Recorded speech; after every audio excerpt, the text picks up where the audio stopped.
Ethan Harper's lifeless body was found outside a Dairy Queen on a quiet Friday night. A place once filled with laughter now turned into the center of a chilling mystery. No one knew why a 12-year-old boy ended up beaten to death in a brightly lit parking lot, or how the cameras capturing every corner suddenly went dark. As detectives dug deeper into Ethan's final hours, they uncovered a trail of digital deceit, a faceless predator hiding behind a screen, and a secret that would shatter the peace of the entire town. What seemed like a random act of violence soon revealed something far more sinister, a crime planned with precision, and a truth no one was prepared to face. The night had settled quietly over the town of Brooksville, the kind of evening where everything seemed still except for the faint hum of passing cars. The Dairy Queen at the edge of town was closing for the night, its neon sign flickering weakly against the cool air. A few employees were finishing their closing duties when a customer walking to their car noticed something unusual by the entrance.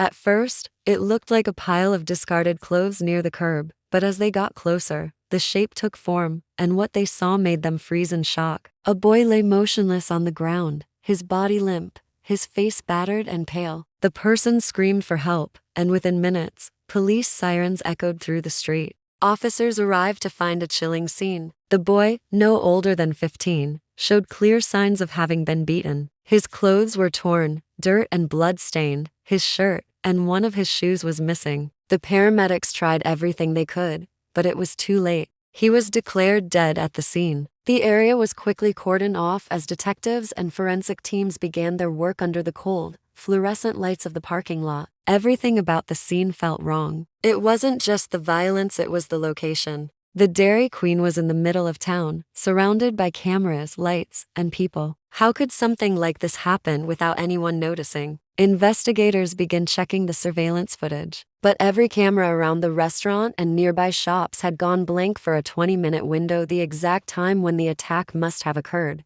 It was as if someone had known exactly how to erase their tracks. The police combed the area for evidence, collecting fingerprints, shoe impressions, and a torn piece of fabric caught on the corner of a trash bin. As word spread, fear rippled through Brooksville. Parents refused to let their children go out alone. News crews gathered outside the Dairy Queen, their bright lights piercing the night. People left flowers and candles near the spot where the boy had been found, whispering prayers and questions that no one could yet answer. Who was he? Who could have done something so cruel? For a town that had always felt safe, that night marked a chilling change. Everyone sensed it. The peace they once took for granted had vanished, replaced by suspicion, dread, and the haunting image of a boy who should have gone home but never did. The next morning, the town woke up to a wave of confusion and disbelief. News of the tragedy spread like wildfire. The police quickly identified the victim as 12-year-old Ethan Harper, a quiet student at Brooksville Middle School. He lived with his mother in a modest house just a few streets away from the Dairy Queen. Ethan was known for being kind and soft-spoken, the type of boy who preferred reading in the library to playing rough outside. His teachers described him as bright and polite, while classmates said he was friendly but often kept to himself. Nobody could imagine why anyone would hurt him. Detectives began piecing together Ethan's final hours. He had left his home around 6 in the evening, telling his mother he was meeting a friend. That friend later told police that Ethan never showed up. Somewhere between leaving home and the Dairy Queen parking lot, something had gone terribly wrong. The investigators retraced his route, stopping by every store and gas station along the way. Each location had cameras, but strangely, none captured his movements clearly. In some frames, he appeared blurry, almost as if the footage had been tampered with. Back at the scene, forensic experts examined every inch of the parking lot. They discovered faint tire marks near the back entrance and a partial footprint close to where Ethan was found. The shoe print was large, likely belonging to an adult. They also found traces of a foreign fiber on Ethan's jacket, something dark and coarse, possibly from a glove or heavy clothing. Each clue deepened the mystery rather than solved it. As police questioned residents, a few strange reports surfaced. Several teenagers mentioned seeing a tall person in a hooded sweatshirt lingering around the Dairy Queen earlier that week. The figure never spoke, just stood in the distance watching. Some brushed it off as harmless, but now it seemed far from innocent. The image of that silent watcher unsettled everyone. Ethan's mother, heartbroken and confused, could only repeat that her son had no enemies. Detectives, however, weren't convinced this was a random act. There was precision in the way the crime had been carried out, no witnesses, no clear footage, and no obvious motive. It felt deliberate. Someone had been watching, waiting, and struck when no one was looking. What began as a tragic loss was quickly turning into a calculated crime that had shaken the entire town to its core. A few days after Ethan's funeral, the police received their first significant lead.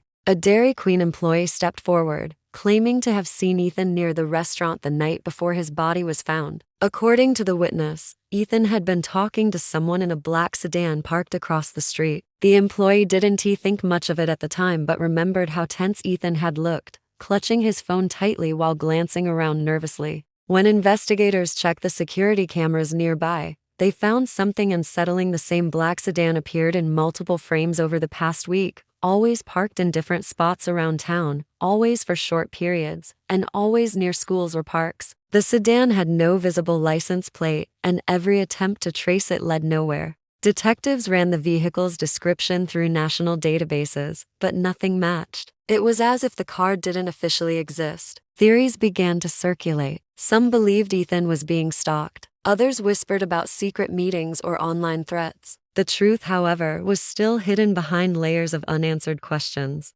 Detectives went through Ethan's phone, uncovering several missed calls and deleted messages from an unknown number. Forensic experts managed to recover fragments of text, revealing phrases like "don't tell anyone" and "come alone." These words painted a chilling picture. Someone had lured Ethan to that parking lot, promising something he thought was important or urgent. The question was who? The investigation widened as authorities searched through social media accounts and online gaming chats. Ethan had recently joined a new group under a different username, something his mother hadn't known about. The group's conversations were filled with vague challenges, dares, and mysterious tasks. Most seemed harmless, but some messages hinted at darker motives. Detectives began to suspect that whoever ran this group had manipulated Ethan into meeting that night. As the community learned about this lead, fear spread even faster. Parents deleted their children's social media accounts and demanded answers from the police. News outlets swarmed the small town, amplifying every rumor and theory. Yet despite the growing attention, the identity of the person behind the messages remained unknown. The investigation was reaching a breaking point, and everyone could feel it. Someone out there knew the truth, and every passing day made the mystery surrounding Ethan Harper's death even more disturbing.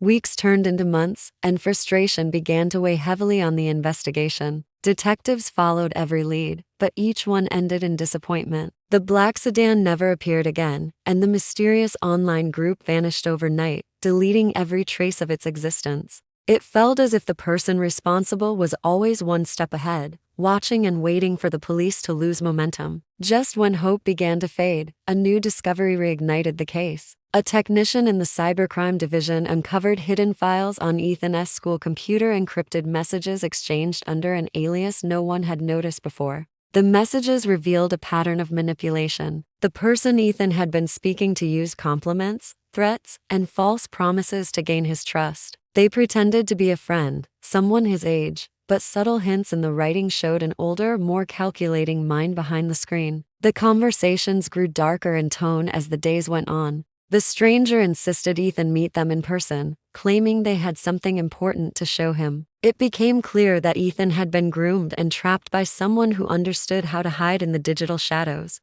Investigators traced the messages to multiple fake accounts, all linking back to a single IP address that had been rerouted through several networks to conceal its origin. With persistence, digital forensics managed to narrow it down to one user, someone who lived only a few blocks away from Ethan's home. This revelation sent shockwaves through the department. The idea that the person behind the crime could be a neighbor, someone who passed unnoticed in daily life, was almost too much to process. Police obtained a warrant and searched the suspect's residence late one night. Inside, they found a small workspace filled with computer equipment, hard drives, and files containing personal details about several local children. It was clear this was not a random attack, but part of a disturbing pattern. The suspect had built a network of false identities to manipulate young victims. The evidence confirmed what everyone feared: Ethan's death had been premeditated. He was chosen, lured, and ambushed by someone who had watched him for weeks. The realization sent a chill through Brooksville. The town's innocence was gone, replaced by the haunting truth that monsters can exist behind the most ordinary faces. The arrest came quietly one early morning. Police surrounded a small, weathered house only 3 streets from Ethan's home. Inside,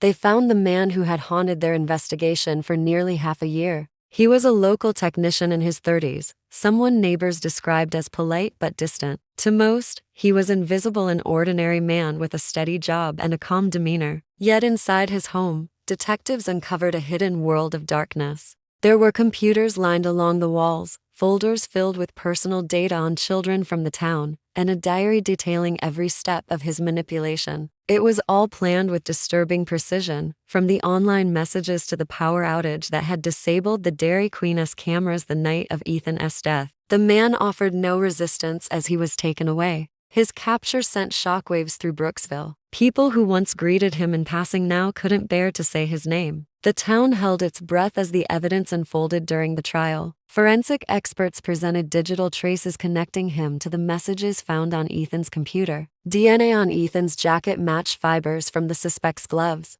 Every piece fit together like a grim puzzle that no one wanted to see completed. Ethan's mother sat through every hearing, her face pale but unbroken. When the verdict was finally read, the courtroom fell silent. The man who had terrorized their town was sentenced to life in prison with no chance of parole. Justice had been served, but the victory felt hollow. Nothing could bring Ethan back. After the trial, the community came together in ways it never had before. Parents organized neighborhood watch programs and held safety workshops at schools. Police officers visited classrooms, teaching children about online dangers and how to recognize manipulation. The Dairy Queen where Ethan was found became a quiet memorial site, covered in flowers and candles that never seemed to go out. In time, Brooksville began to heal, but the shadow of what happened lingered. Ethan's story became a lesson, a painful reminder that danger doesn't always appear in the dark alleys or distant places people imagine. Sometimes it hides behind familiar smiles and friendly screens. His tragedy sparked awareness, and that awareness, in a way, became his legacy.